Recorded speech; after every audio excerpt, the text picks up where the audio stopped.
Hello again. Trust the science, they say. What does that mean? What's the history of people saying that?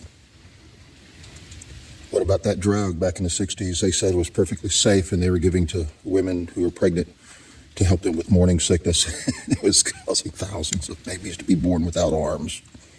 Thalidomide? Trust the science, they say. And today you have your child and you can't quite control your little boy, and he's just too rambunctious for you to manage, and it gets on your nerves. And you take him to the doctor and he says, oh, we need to put him on Adderall or one of these other drugs. Well, that's the way they're saying it now, the way they're responding. It used to be you'd be sitting at home all frustrated, talking to your sister on the phone about your 8-year-old little boy and how undisciplined he was and how he didn't really focus on things much. He didn't do real well in school, and he just wanted to run out in the yard and play all the time. He just didn't know what to do. And then there's a knock on your door. You answer it, and it's Dr. Freeman. And Dr. Freeman would say, why, do you have a little boy that you find hard to control? And you'd say, yes, Dr. Freeman, you're my savior.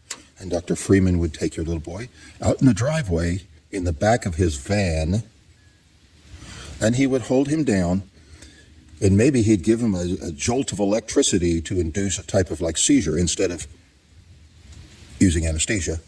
And then while he is immobile in that state, he would take a little device that's kind of like an ice pick, and he would go into his right eye, and above his right eye, he'd put the tip of that ice pick inside the eye socket up against the skull, and he'd take a rubber mallet and tap it till he drove it through that thin layer of skull up into his brain.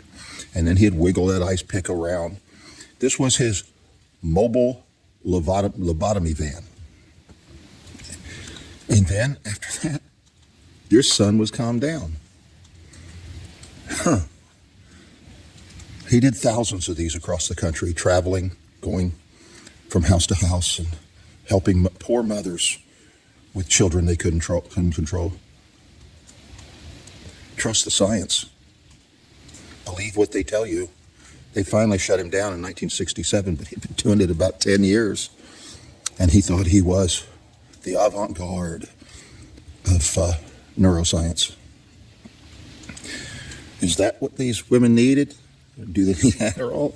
The problem these women are having is not because their little boy is uncontrollable. It's because they didn't get their butt beat when they were little and learned discipline and structure, so they had it in them to apply to their children.